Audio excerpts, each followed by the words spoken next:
Hello everyone, welcome to foundation classes. My name is Amit. चलिए आज के सेशन को स्टार्ट करते हैं। आज के सेशन में हम मैथमेटिक्स की सेकंड क्लास करने वाले हैं। मैथमेटिक्स सब्जेक्ट को जब हमने स्टार्ट किया था तो मैंने आपको बताया था कि हम पहले मैथमेटिक्स के पेडागोजी सेक्शन को कंप्लीट करेंगे, ठीक है। तो इसके अकॉर्डिंग जो पेडागोजी सेक्शन है उसका ये हमारी सेकंड नंबर की क्लास है। हमारी जो हिंदी की पेडागोजी है वो कंप्लीट हो चुकी है। आप प्लेलिस्ट में जाइए और वहाँ पे आपको सभी वीडियो मिलेंगी। हमारी जो सीडीपी है वो भी ऑलमोस्ट कंप्लीट हो चुकी है, तो आप उनकी वीडियो भी देखिए। और मैं आपको हमेशा बोलता हूँ इससे बाहर आपको कुछ भी नहीं मिलने वाला है, सिर्फ और सिर्फ बार बार क्लासेस को रिवाइज कीजिए। तो चलिए आज के सेशन को स्टार्ट करते हैं। अगर आप चाहते हैं कि आपको वीडियोस टाइम पर मिले, चैनल को सब्सक्राइब कीजिए। अगर आपको पीडीएफ चाहिए तो उसके लिए आप टेलीग्राम ग्रुप को ज्वाइन कीजिए। चलिए स्टार्ट करते हैं। आज हम बात करेंगे नेचर ऑफ मैथमेटिक्स की, यानी कि जो मैथमेटिक्स है, मैथ्स हमारा जो सब्जेक्ट है उसकी प्रकृति कैसी है, किस तरह से हम उसका यूज कर सकते हैं, हम इन सब चीज़ों के बारे में जानेंगे आज। तो चलिए स्टार्ट करते हैं। सबसे पहले बात आती है मीनिंग ऑफ मैथमेटिक्स, कि मैथमेटिक्स का मीनिंग क्या होता है। जो आप सब्जेक्ट पढ़ते हैं मैथ, इसका एक्चुअल में मतलब क्या है। तो देखिए, मैथ शब्द का अर्थ होता है वह शास्त्र जिसमें गणना यानी कि कैलकुलेशन की प्रधानता होती है, उसे हम कहते हैं गणित। यानी गणित के अंदर एक्चुअल में क्या किया जाता है, और उसमें आपकी कैलकुलेशन होती है। Calculation means plus minus division multiply, ये सब चीज़ें होती हैं, ठीक है। आगे देखिए, मैथमेटिक्स परिमाणात्मक होता है। अब परिमाणात्मक का मतलब क्या होता है, देखिए मैंने लिख दिया है ब्रैकेट में, क्वांटिटेटिव, यानी कि यहाँ पर क्वांटिटी की बात होती है, यहाँ पर मापने की बात होती है, ठीक है ना। समझ गए होंगे आप। तो मैथमेटिक्स का जो नेचर है कैसा होता है, क्वांटिटेटिव होता है, कैलकुलेशन वाला होता है। आगे देखिए, मैथमेटिक्स अमूर्त होता है, यानी कि इंटेंजिबल होता है। जैसे मैं आपको एक एग्जांपल देता हूँ, इंटेंजिबल का मतलब क्या हो गया, यानी कि एब्स्ट्रैक्ट थिंकिंग, जो चीज़ आपके सामने नहीं है। जैसे हम लेट अस सपोज वाले क्वेश्चन करते हैं, अगर ए इक्वल टू बी है तो वाई, बी इक्वल टू सी कैसे हो गया। तो इस टाइप के जो हम सपोज वाले क्वेश्चन करते हैं ना, तो क्या है उसका मतलब है अमूर्त है, हम मान कर करते हैं क्वेश्चंस को। लेट सपोज, तो लेट सपोज का मतलब क्या है, हम चीज़ों को मान रहे हैं, इमेजिन कर रहे हैं। तो यानी क्या हो गया, अमूर्त हो गया, इंटेंजिबल हो गया, ठीक है। आगे देखिए, मैथमेटिक्स प्रतिरूपों का अध्ययन है, ठीक है। आगे चलते हैं। मैथमेटिक्स की जो लैंग्वेज होती है ना, वो संक्षिप्त होती है और त्रुटिहीन होती है, यानी कि उसमें कोई गलतियां नहीं होती हैं, ठीक है, और एकदम संक्षिप्त होती है। आगे बात करते हैं, मैथमेटिक्स अंतरराष्ट्रीय इंटरनेशनल होता है। देखिए प्रॉपर्टीज हैं ये मैथमेटिक्स की, उसकी डेफिनेशन है एक तरह से, तो आप इन सब चीज़ों को याद रखना, ठीक है, ठीक है।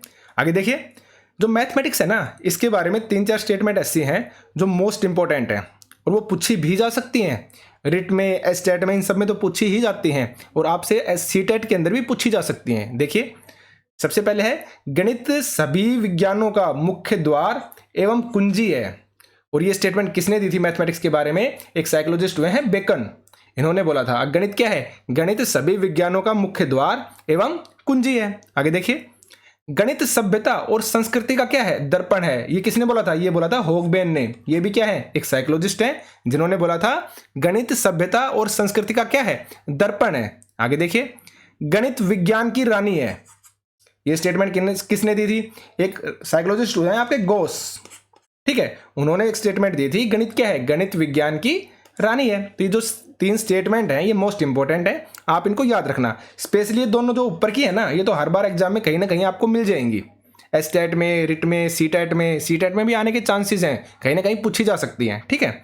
आगे देखिए, मैथमेटिक्स के माध्यम से संभावनाओं को व्यक्त किया जाता है। जैसे मैंने अभी आपको सामने ऊपर एग्जाम्पल दिया ना, अगर हम लेट सपोज वाले क्वेश्चन करते हैं, हम चीज़ों को मानकर चलते हैं, ठीक है ना। अगर if A equal to B है तो सी इक्वल टू डी कैसे होगा, इस टाइप के क्वेश्चन, यानी कि संभावना वाले, यानी कि मानने वाले, लेट सपोज वाले, तो संभावना को व्यक्त किया जा सकता है मैथमेटिक्स के माध्यम से।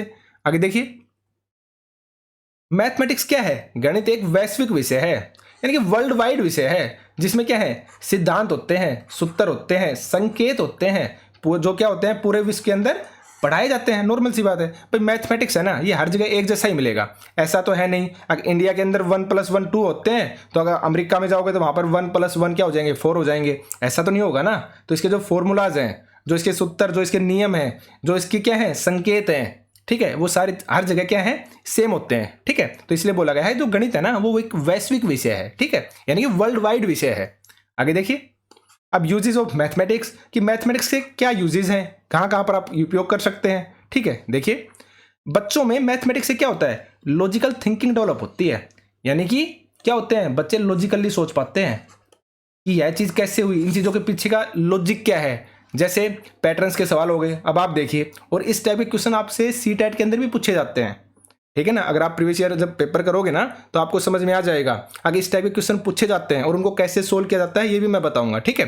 देखिए जैसे 1 + 2 = 3 है, ठीक है, आप समझ गए। आगे देखिए 2 + 3 = क्या हो गया, 5 हो गया। 3 + 5 = क्या हो गया, 8 हो गया। तो आगे नेक्स्ट टर्म और दे देगा, वहां पे पूछ लेगा आपसे 5 प्लस में क्या हो गया, 6, बताओ क्या होगा, तो आपको बताना पड़ेगा। तो देखिए आप कैसे सोचेंगे, सबसे पहले 1 + 2 क्या है, 3 है। 3 के बाद क्या हो रहा है, 5 हो रहा है। 5 के बाद क्या हो रहा है, 8 हो रहा है।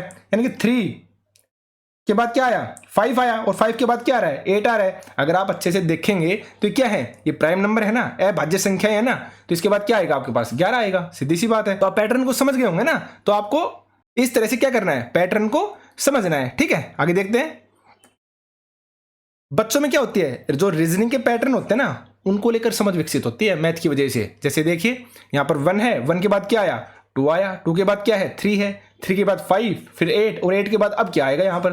तो आप क्या हो गए, आपको रीजनली सोचनी पड़ेगी, आपको लॉजिक सोचना पड़ेगा, इनके पीछे आप लॉजिकली सोचेंगे कि ये चीजें कैसे हुई हैं। अब आप इसका आंसर बताइए, चलिए आप बताइए कैसे करोगे आप। देखिए 1 के बाद क्या आ रहा है आपका, 2 आ रहा है। अब आप 2 और 1 को क्या करोगे, ऐड करोगे, 3 आ गया। 3 और 2 को ऐड कीजिए, क्या आएगा, 5 आएगा। 5 और 3 को ऐड कीजिए, क्या आ गया, 8 आ गया। और अब 8 और 5 को ऐड कर दीजिए, क्या आ जाएगा, 13 आ जाएगा। तो यानी कि आप लॉजिकली सोचेंगे, आप रीजनिंग लगाएंगे चीजों के अंदर, मैथमेटिक्स जब आप पढ़ेंगे तो, ठीक है। तो यानी कि बच्चे क्या करते हैं, लॉजिकली सोचना शुरू करते हैं चीजों के बारे में। तो इसलिए मैथमेटिक्स से हमारे जो रीजनिंग पैटर्न्स होते हैं ना उनकी समझ विकसित होती है। आगे देखिए, बच्चे क्रिटिकली थिंकिंग करना स्टार्ट कर देते हैं। क्रिटिकल थिंकिंग में आपको बता चुका हूं, यानी कि जब आप किसी चीज के फायदे और नुकसान दोनों चीजों के बारे में सोच पाते हैं ना तो वो कहलाती है आपकी क्रिटिकल थिंकिंग। तो मैथमेटिक्स से बच्चों में क्रिटिकल थिंकिंग डेवलप होती है, ठीक है। आगे देखिए, हेल्दी ब्रेन डेवलप होता है। देखिए मैं आपको एक एग्जांपल से समझाता हूँ। जैसे काफ़ी बार होता है ना भाई, आप रात को पढ़ रहे हैं, आप स्टडी कर रहे हैं, ठीक है, आप कोई थ्योरी का टॉपिक कर रहे हैं, जैसे आप साइंस पढ़ रहे हैं या हिस्ट्री पढ़ रहे हैं, इस टाइप की कोई भी चीज़ पढ़ रहे हैं तो आपको नींद आने लगेगी। तो काफ़ी लोग क्या करते हैं ना, जैसे नींद ना आए इसके लिए मैथमेटिक्स को पढ़ना स्टार्ट कर देते हैं। क्यों, जब आप उनके क्वेश्चन सोल्व करते हो ना तो आपका माइंड लगता है, आप याद नहीं कर रहे चीज़ों को, आप लॉजिक लगा रहे हैं, आप उनको करने की कोशिश कर रहे हैं। तो आप देखना आपकी जो नींद है ना वो ऑटोमेटिक गायब हो जाएगी, ठीक है। तो इससे क्या होता है, हमारा मैथमेटिक्स की वजह से एक हेल्दी ब्रेन है ना वो डेवलप होता है। आगे देखिए, मैथमेटिक्स बच्चों को क्रिएटिव बनाता है। अब ये देखिए आप, पर नॉर्मल सी बात, आप जब आप मैथमेटिक्स को पढ़ते हैं ना तो आप नोटिस करना, जब आप अच्छे से पढ़ रहे हैं ना और लगातार मैथ को ज़्यादा टाइम देने लग जाते हो तो आप देखना काफ़ी क्वेश्चन आपके सामने ऐसे आएंगे जो टीचर ने अलग तरीके से करवाए थे लेकिन आपने उनका एक अलग ही मेथड निकाल दिया। तो ऐसा पता है क्यों होता है, पर नॉर्मल सी बात है, आप मैथमेटिक्स को टाइम दे रहे हो, आप क्या हो गए, आप क्रिएटिव बनने लग गए। तो मैथमेटिक्स से क्या होता है, मैथमेटिक्स से बच्चे क्रिएटिव बनते हैं, ठीक है। आगे चलते हैं, मैथमेटिक्स को हमें क्या करना चाहिए, रियल लाइफ से जोड़कर पढ़ाना चाहिए। और देखिए ये चीज़ है ना, मैथमेटिक्स के बारे में नहीं, चाहे कोई भी सब्जेक्ट हो, हर सब्जेक्ट को हमें क्या करना चाहिए, रियल लाइफ से जोड़कर पढ़ाना चाहिए, ठीक है। आगे चलते हैं, मैथमेटिक्स से बच्चों में रिलेशनल अंडरस्टैंडिंग और इंस्ट्रूमेंटल अंडरस्टैंडिंग डेवलप होती है। इस चीज़ को आप याद रखना, इस स्टेटमेंट को। अब जो मैथमेटिक्स है ना इससे हमें रिलेशनल अंडरस्टैंडिंग और इंस्ट्रूमेंटल अंडरस्टैंडिंग दोनों डेवलप होती हैं। अब ये क्या होती है इनके बारे में आपको आगे बताऊंगा, ठीक है। आगे देखिए, जो रिलेशनल डेवलपमेंट होता है ना जी, यानी कि जो रिलेशनल अंडरस्टैंडिंग होती है वो अच्छी होती है, ठीक है, बजाय किसके, इंस्ट्रूमेंटल के। अब आगे देखते हैं, बच्चों को मैथमेटिक्स इंटर डिसिप्लिनरी इंस्ट्रक्शन का प्रयोग करके पढ़ाना चाहिए। अब इसका मतलब क्या होता है वो भी मैं आपको बताने वाला हूं। आगे देखते हैं, मैथ को increases logical thinking, critical thinking, creative thinking, abstract और spatial thinking, problem solving ability, यानी कि जो मैथमेटिक्स होता है ना उनसे ये सब चीज़ें विकसित होती हैं। आपकी लॉजिकल रीजनिंग डेवलप होती है, आपकी क्रिटिकल थिंकिंग डेवलप होती है, क्रिएटिव थिंकिंग डेवलप होती है, एब्स्ट्रैक्ट और स्पेशियल थिंकिंग डेवलप होती है। स्पेशल का मतलब होता है यानी कि जो बंदा नक्शे वगैरह, जो 3D की चीज़ें होती है ना, जैसे कोई नक्शा बनाने में क्या हो गया, माहिर बंदा बन गया, तो उसके अंदर क्या है, उसके अंदर स्पेशल थिंकिंग है। यानी कि वो मकान की जगह है ना, जहाँ पर आपको मकान बनाना है, जहाँ पर आपको बिल्डिंग बनानी है ना, वो उस जगह को देखेगा और अपने माइंड में डायग्राम बना लेगा। अब भाई यहाँ पे मैं 2 रूम बनाऊंगा, यहाँ पे मैं किचन बनाऊंगा, तो इस सब चीज़ें है ना वो अपने माइंड में सेट कर लेता है सिर्फ और सिर्फ उस खाली जगह को देख के। तो इसको बोलते हैं स्पेशियल थिंकिंग, ठीक है। और इससे क्या होता है, प्रॉब्लम सॉल्विंग एबिलिटी। तो ये सारी चीज़ें मैथमेटिक्स क्या करता है, डेवलप करता है, बच्चे को हेल्प मिलती है। आगे देखते हैं, इंटरडिसिप्लिनरी इंस्ट्रक्शन, इसको हिंदी में बोलते हैं अंतर विषयी अनुदेशन। ठीक है, अब ये क्या होता है, देखिए इंटर यानी कि अंदर, ठीक है, इंटर डिसिप्लिनरी इंस्ट्रक्शन यानी कि एक सब्जेक्ट को दूसरे सब्जेक्ट से जोड़कर पढ़ाना, यह कहलाता है आपका इंटर डिसिप्लिनरी इंस्ट्रक्शन। और इस चीज़ को आप याद रखना 100%। ये क्वेश्चन आपको ऑप्शन के अंदर 100% मिलेंगे ये वर्ड, और आपको इनका मतलब पता होना चाहिए। इसका मतलब क्या होता है, यानी कि जितने भी सब्जेक्ट है ना वो आपस में कनेक्टेड होते हैं, इसलिए हमें सब्जेक्ट को एक दूसरे के साथ जोड़कर पढ़ाना चाहिए। इससे क्या होगा, क्योंकि जब बच्चों को दो चीज़ों में जुड़ाव महसूस होता है ना तो वे ज़्यादा अच्छे से सीख पाते हैं। जैसे नॉर्मल सी बात, आपने 6th क्लास में मैथ पढ़ा और जब आप 7th क्लास में जाते हैं ना तो 7th क्लास में अगर वही टॉपिक आता है ना जो 6th क्लास में था तो बच्चा जुड़ाव महसूस करता है, वो चीज़ों को ज़्यादा आसानी से समझ पाता है। ठीक है ना, आप समझ गए होंगे। तो इसलिए हमें सब्जेक्ट को क्या करना है, आपस में जोड़कर पढ़ाना है। आप किसी भी टॉपिक को जब पढ़ाते हैं ना तो आपस में कनेक्ट करके पढ़ाइए टॉपिक को, ठीक है। और इससे क्या होता है, इससे जो बच्चे के कंसेप्ट है ना वो अधिक क्लियर हो जाते हैं, बच्चे ज़्यादा अच्छे से समझ पाते हैं चीज़ों को, ठीक है। आगे देखिए, रियल लाइफ से जोड़कर सब्जेक्ट को पढ़ाना, इससे क्या होगा, बच्चे ज़्यादा फोकस कर पाएंगे। ये चीज़ मैं आपको बता चुका हूँ। आगे देखते हैं, जैसे आप एक एग्जाम्पल लीजिए, जैसे आप फ्रैक्शन टॉपिक को पढ़ा रहे हैं तो नॉर्मल सी बात, आप कुछ एग्जाम्पल दीजिए जैसे डेली लाइफ से जो रिलेटेड हो, ठीक है, रियल लाइफ से रिलेटेड हो। जैसे आप चॉकलेट का एग्जाम्पल दे दीजिए, ठीक है। जैसे आपने एक चॉकलेट बना दी बच्चे के सामने और उसमें कुछ पार्ट कर दिया आपने, ठीक है, आपने ये पार्ट कर दिए। अब आपने बच्चे को बता दिया, अब भाई आपने है ना 3 पार्ट को क्या कर दिया, आपने बच्चे को बताया भाई टोटल है ना कितने पार्ट थे, इसके अंदर 3 और 3 9 पार्ट है, और आपने कितने पार्ट क्या कर लिए, ईट कर लिए, यानी कि खा लिए। कितने पार्ट खा लिए, 3 पार्ट खा लिए। तो इस तरह से आप बच्चों को फ्रैक्शन समझाइए। अगर हमारे पास कितने बच गई, भाई 3 आपने खा लिया, टोटल हमारे पास कितने थे, 9 थे, ठीक है। तो आप बच्चे को इस तरीके से समझाइए, तो इससे क्या होगा, बच्चे फ्रैक्शन टॉपिक को ज़्यादा अच्छे से सीख पाएंगे, ठीक है ना। अब पूछा उसने भाई कितने बच गए, तो नॉर्मल सी बात है, टोटल हमेशा अपने आप में एक 1 होता है, तो 1 में से आप इसको माइनस कर दीजिए, उतने बच गए जो बच्चे के पास बचे हुए हैं। आगे देखिए, जैसे आप बच्चे को ज्योमेट्री पढ़ा रहे हैं तो ज्योमेट्री में क्या होती हैं, शेप्स होती हैं, ट्रायंगल हो गया, आपका रेक्टेंगल हो गया। तो आप ऐसी चीज़ों को उठाइए जिनको बच्चा आसानी से समझ पाए। जैसे आप क्लास के अंदर पढ़ा रहे हैं तो क्लास में जैसे बोर्ड है तो बोर्ड कैसा होता है, या तो स्क्वायर मिलेगा या रेक्टेंगल मिलेगा, यानी कि आयत के आकार का मिलेगा, सीधी सी बात है। तो आप बच्चे को ये सब चीज़ें प्रैक्टिकल एग्जाम्पल से समझाइए। अब भाई आपके सामने ये बोर्ड है और ये किस आकार का है, ये आयत के आकार का है। जैसे बच्चे के सामने आपने चौक दिया तो चौक, जो चौक होता है जो लिखने के काम आता है, चाक होता है, वो कैसा होता है, वो सिलेंड्रिकल होता है। तो आप बच्चे को इस तरीके से समझाइए प्रैक्टिकल एग्जाम्पल देकर, इससे बच्चे क्या करेंगे, ज़्यादा आसानी से समझ पाएंगे, ठीक है। आगे देखते हैं, जैसे आप बच्चों को परसेंटेज टॉपिक पढ़ा रहे हैं तो नॉर्मल सी बात है, आप बच्चे को एक स्टोरी की तरह समझाइए। अगर भाई आप है ना दुकान के ऊपर गए, आपने कुछ सामान खरीदा, इतने का सामान आया, तो आप बताइए आपके पास कितने रुपए बचे हैं या कितने % रुपए बचे हैं। तो आप बच्चे को एक रियल एग्जाम्पल दीजिए, एक रियल एक्सपीरियंस दीजिए, इससे बच्चे ज़्यादा आसानी से कनेक्ट कर पाएंगे और ज़्यादा आसानी से चीज़ों को समझ पाएंगे, ठीक है। तो आप इस तरह के एग्जाम्पल उठाइए। आगे देखिए, जैसे आप बच्चों को क्या पढ़ा रहे हैं, आप सिमेट्री पढ़ा रहे हैं। अब सिमेट्री का मतलब आपको पता होना चाहिए। जैसे आपके पास ये पेज है और इस पेज को आप बीच में से कट कर दोगे ना, अगर आप इस पेज को बीच में से कट कर देते हो तो ये दोनों है ना, इस साइड का और इस साइड का एकदम सेम होगा। ये दोनों एक दूसरे के ऊपर क्या बैठ जाएंगे, फिट बैठ जाएंगे। अगर आप इनको बीच में से कट करके एक दूसरे के ऊपर रखते हैं तो ये क्या करेंगे, एकदम करेक्ट बैठ जाएंगे एक दूसरे के ऊपर, ठीक है। तो यह होती है आपकी सिमेट्री। तो आप जब बच्चे को सिमेट्री पढ़ा रहे हो ना तो आप कागज का यूज कीजिए, उनको बीच में से कट करके दिखाइए। तो ऐसे बच्चे ज़्यादा आसानी से समझते हैं और ज़्यादा उनके जो कंसेप्ट है ना वो ज़्यादा क्लियर होते हैं। बच्चे ज़्यादा समय तक इन चीज़ों को याद रख पाएंगे, ठीक है। आगे देखते हैं, देखिए मैंने आपको बताया था ना रिलेशनल अंडरस्टैंडिंग, जो पीछे आया था मैंने आपको बताया था, मैं आगे बताऊंगा, तो उसके बारे में देखते हैं हम। देखिए सबसे पहले आपके सामने है रिलेशनल अंडरस्टैंडिंग, यानी कि संबंध परख समझ। यह क्या होती है, देखिए रिलेशन यानी कि यहाँ पर जो कंसेप्ट है ना उसके पीछे का आपको रिलेशन बताया जाएगा, रीजन बताया जाएगा कि यह चीज़ क्यों हुई है। यानी कि रिलेशनल के अंदर आपको किसी काम के करने के पीछे का रीजन पता होता है कि यह काम क्यों हुआ है, ठीक है। यहाँ पर कंसेप्ट के पीछे का लॉजिक समझा जाता है, यानी कि इस चीज़ को करने के पीछे क्या लॉजिक है, आप इस चीज़ को क्यों कर रहे हैं। यानी कि वाई का आंसर मिलता है आपको, रीजन का आंसर मिलता है आपको लॉजिक मिलता है, इस चीज़ को करने के पीछे क्या लॉजिक है, हम क्यों इस चीज़ को कर रहे हैं, ठीक है।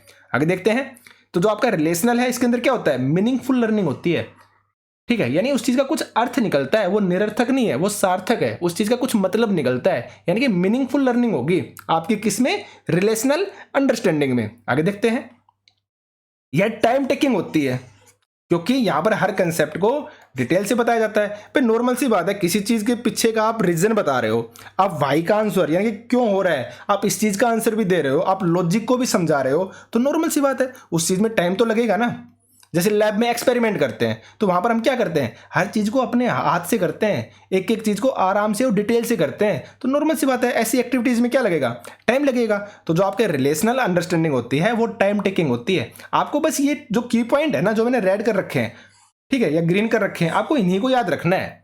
समझ रहे हो आप, ये की पॉइंट है। रिलेशनल जो अंडरस्टैंडिंग होती है उसमें क्या क्या जाता है, कंसेप्ट के पीछे का रीजन बताया जाता है, कंसेप्ट के पीछे का लॉजिक बताया जाता है, कैसी होती है मीनिंगफुल लर्निंग होती है, कैसी होती है टाइम टेकिंग होती है।